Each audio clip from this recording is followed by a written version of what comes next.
Labas rytas visiems, būkit pasveikinti visi gerbiami svečiai, kolegos, partneriai, Lietuvos ir tarptautiniai žemės ūkio profesionalai, mes pradedam! Corteva AgriScience metus pradeda nuo naujo fungicido pristatymo. Tai mūsų žvaigždė Questar, papuojam!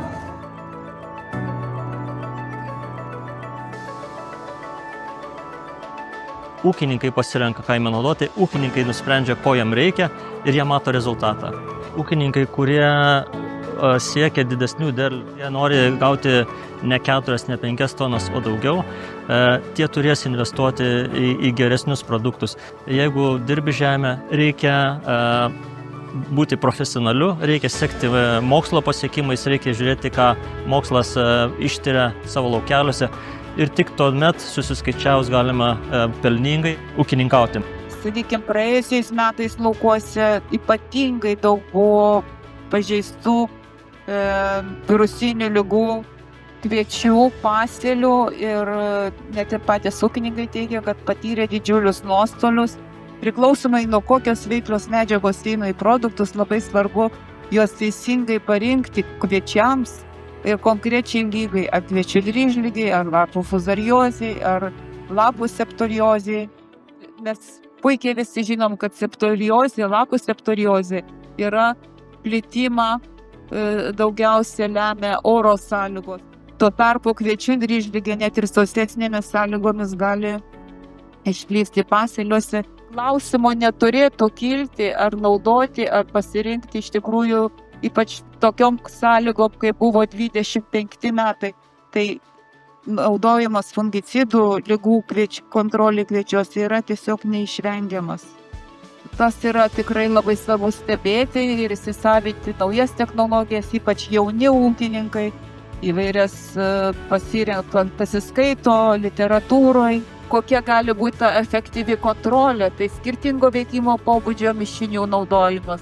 Diskusijos labai dažnai būna, ar 1 kartą purkšti, ar 2 kartus purkšti, ar 3 kartus purkšti nuo ligų. Purškimo dažnumas priklauso ir nuo sąveikos tarp augalų apsaugos produktų normos ir purškimo dažnumo leistinos normos ribos.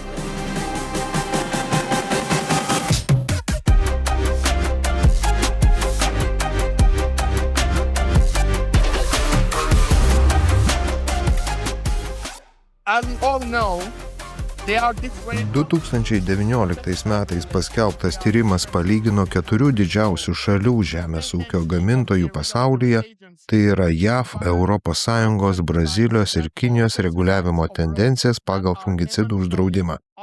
Čia jūs matote iš esmės patvirtintų pesticidų skaičių.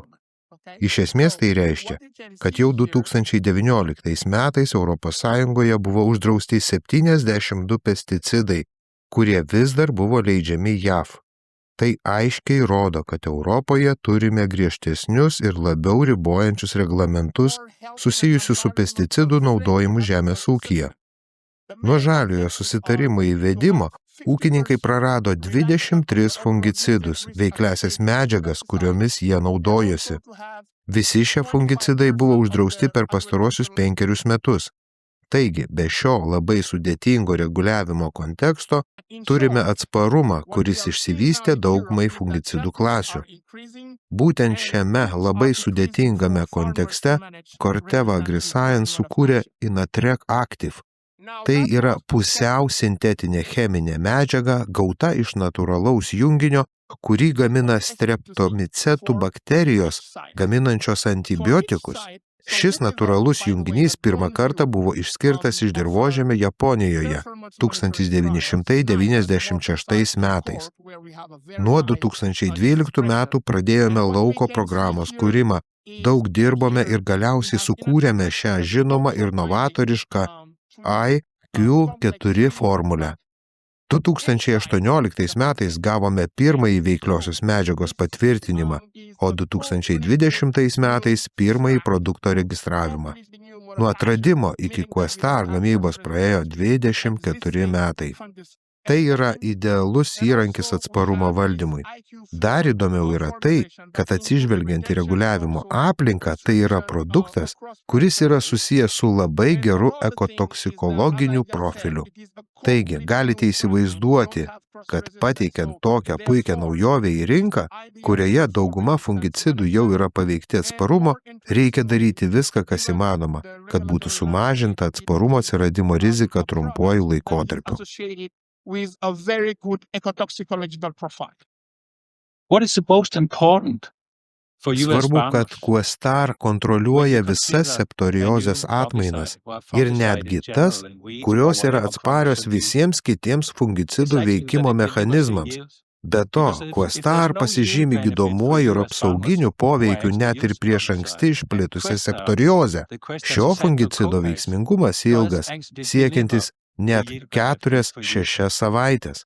Tai apskritai unikalus fungicidas, nes tai pirmas naujas veikimo būdas atrastas per daugiau kaip 20 pastarųjų metų. Tesanto pats kaip produktas registruotas kviečiuose, kvietruose ir rungyvuose. Jo normas registracija yra 0,75 ir 375 gramai į hektarą. Purškimo laikas nuo pat anksti, nuo pat pirmo bamblio iki žydėjimo pabaigos. Dėl ko mes tą Tesanto pasirinkom kaip partnerį prie Questar? Visų pirma, kad tai yra labai geras partneris atsparumo problemai išvengti. Kitas dalykas, jis labai stiprus produktas yra prieš rūdis. Galbūt ne taip dažnai pas mus pamatome rūdžių plitimą Lietuvoje, bet mes matome savo kolegų laukuose, tiek Švedijoje, tiek Danijoje, rūdžių problema labai plinta ir jeigu jie prieš 10 metų šnekėjo lygiai taip pat kaip mes, dabar ten yra rūdžių problema didžiulė ir jie purškia kiekvienais metais būtent prieš rūdis. Tai mes įvestami Tesanto į savo technologiją apsaugome mūsų laukus nuo rūdžių. Tai būtent komplektas, kurį mes įsigijame iš Cortevos ir kurį jums siūlysime įsigyti, yra sudarytas iš Tesanto ir Questaro ir santykis tame pakia yra 1:3. Tai jeigu mes naudojame 0,75 Questaro, išdalinus tą paką ant 20 hektarų mes pridedame 0,25 solatenolo Tesanto prekybinių pavadinimų. Šitas sprendimas tikrai nėra blogas, bet sakyčiau, reikėtų pagalvoti, kada mes jį rekomenduotume naudoti. Jis galėtų būti tiek pirmam, tiek antram purškimui, tačiau tomis sąlygomis, jeigu ligų spaudimas nedidelis, jeigu turite neatsėliuotus kviečius, bet priešsėlis buvo ankštiniai ar rapsai, kur ligų pavojus nedidelis, jeigu buvo arimas, tai reiškia, jūs neturite šiaudų liekanų, nebus didelio pavojo DTR, tai su šitų sprendimų galima būtų darbuotis tiek pirmam, tiek antram purškimui, bet mes manome ir tas nuskambėjo iš Cortevos ir jų bandymais parengta, kad vis tik tai saugiausias, ilgalaikiškiausias ir turbūt ekonomiškai protingiausias sprendimas būtų tas pats variantas tiesiog pridėjus 100 gramų protikonazolų. Tai yra tikrai naujausias fungicidas su nauju veikimo būdu, čia ne tik Lietuvoje, ne tik Pabaltyje, bet visoje Europoje. Ir kaip Mamadų prezentacijoje matėt, mes praradom labai daug. Mes praradom 10 veikliųjų medžiagų, išvertus produktais, tai turbūt nežinau, ne 10, o daug 10 produktų neteko, o naujų veikliųjų medžiagų mes per, pastarį 10-metį turbūt turėjom tik tai 2. Viena iš jų tai triazolas, kuris jau buvo iš tos pačios mums žinomos grupės, o būtent Questaras, Inatrekas yra iš apskritai naujo skyriaus. Tai mes be abejo labai norėjom turėti šitą produktą ir kaip jau sakiau, jau nuo 19 metų su Corteva keliavom į Daniją, žiūrėjom bandymus, ruošėm, galandom savo technologijas. Tas registracijos procesas, kaip žinoma, dabar labai yra komplikuotas ir teko mums palaukti. Tačiau gero dalyko turbūt verta laukti. Iš tikrųjų labai daug naudingos informacijos pasakė pranešėjai, tai dabar tik tais belieka viską pasižymėti, užsirašyti ir praktiškai panaudoti pas savo laukuose. Tai buvo pasakyta begalė naudingų dalykų, kas liečia pagrindinių javų lygų kontrolę ir atsparumo valdymą. kaip ir matėt pristatymo metu, tai buvo pristatyta pakuotė 2 produktų, tai yra Questar plus Tesanto, tai yra mūsų pagrindinė rekomendacija ir pridedant proteokonazolo prie šito mišinio, tai yra iš tikrųjų 3 stiprios veikliosios medžiagos, kurios kontroliuoja pagrindinės javų ligas.